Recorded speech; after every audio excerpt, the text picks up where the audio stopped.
Je vais justement continuer la discussion avec mon prochain invité qui se trouve à Québec, Maître Yves Jolicoeur. C'est un avocat qui est en droit immobilier, spécialisé dans le droit de la copropriété. Bonjour, Maître Jolicoeur. Bonjour. Alors, la loi dit que si un propriétaire ou même un syndic de condo, un syndicat de condo, veut pas qu'on fume du cannabis dans un logement, on peut pas, sauf si on invoque des raisons de santé. C'est bien ça? Exactement. Et Bon. ces raisons de santé, c'est pas juste en vertu de la loi, c'est également en vertu de la Charte des droits et libertés également.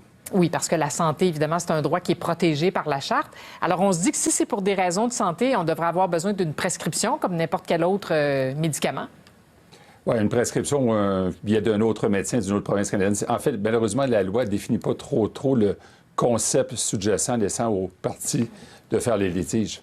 Oui, parce que là, le cas dont on vient de parler avec Alexandre, la dame avait un billet du médecin. Et bientôt, est-ce qu'il va falloir avoir un billet de sa mère, là? Bien, peut-être pas un billet de sa mère, mais chose certaine, la condition d'un locataire peut évoluer dans le temps. C'est-à-dire qu'il peut avoir un cancer Bien ou, dans le sûr. fond, des besoins particuliers qui vont se développer après la signature du bail. Et rien n'empêche un locataire, dès lors, de demander à son propriétaire ce que j'appellerais un accommodement raisonnable pour pouvoir lui permettre de soigner ses souffrances. Est-ce qu'on pourrait penser à justement des accommodements, c'est-à-dire demander aux gens de fumer à l'extérieur, donc, je ne sais pas moi, sur un balcon, ou de consommer autre chose que quelque chose qui se fume, là, consommer en produits, en huile ou que sais-je? Bien, c'est-à-dire que lorsque vous demandez, dans le fond, un accommodement à une autre partie, vous devez faire votre propre démarche de mitiger les conséquences de cette demande d'accommodement raisonnable. Il faut penser que dans les logements collectifs, la fumée secondaire migre d'un logement à l'autre. Oui. Et là, évidemment, c'est tout le débat sur le droit à la santé qui va, qu'est-ce qui va prédominer, dans le fond, régler ces problèmes de souffrance, où les autres parties vont dire, bien, écoutez, moi, ça risque de me causer des problèmes sérieux à ma santé. Ça ouvre la porte à de nombreux contentieux. Bien, justement, parce qu'on sait comment ça fonctionne, le droit, c'est-à-dire que c'est souvent deux droits fondamentaux qui s'opposent l'un à l'autre. Alors, si moi, mon droit à ma santé est brimé, parce que, je sais pas, moi, je suis asthmatique, lequel des droits à la santé va l'emporter? Bien là, ça devient un débat, puis un débat qui a déjà eu cours dans d'autres dossiers en matière de copropriété. Et est-ce que les tribunaux sont les mieux placés pour juger de l'à propos d'une théorie versus une autre? Ça nous amène également dans une démonstration d'expertise médicale, en fait, dans des frais somme toute importants.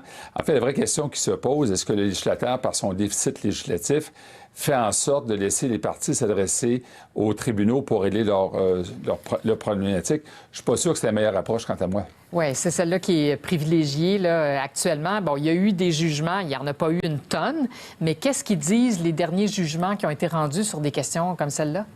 Bon, on a eu un cas, je pense, dans la région de Rimouski, où malgré le fait que la personne souffrait d'une maladie très, très importante, il fumait tellement que ça créait des problématiques pour les voisins. Alors, finalement, le régisseur a annulé le bail, mais ça devient du cas par cas. Et c'est surtout très lourd en termes d'articulation de la preuve parce que vous devez être accompagné d'un avocat, il y a des frais conséquents, faire venir les voisins pour démontrer aussi qu'eux autres, leur santé va être brimée.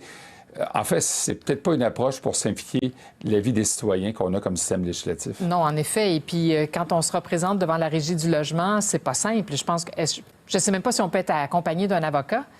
Bien, dans certaines circonstances, oui, absolument. Mais il faut comprendre qu'il y a un coût inhérent à cette démarche-là. Il y a des délais. Imaginez là, que vous êtes asthmatique, justement, je prends votre cas, et votre voisin fume du cannabis. C'est de façon tellement significative que la fumée secondaire migre dans votre logement. Qu'allez-vous faire? C'est sûr que vous allez prioriser votre santé avant toute chose. Vous allez donc interpeller le locataire en disant, écoutez, mon voisin me cause un préjudice.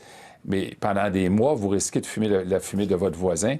Et c'est pas le service de police qui va régler le problème, là. Bien, sûrement pas. Est-ce qu'on peut imaginer que le législateur va devoir réviser sa loi et inclure ces nouvelles données-là? Bien, actuellement, il y a un projet de loi, Québec, le projet de loi 16. Si le gouvernement au pouvoir le souhaite, il y a une possibilité de le faire. Évidemment, c'est sa totale discrétion.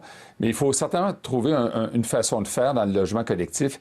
C'est celui de simplifier les relations entre les voisins.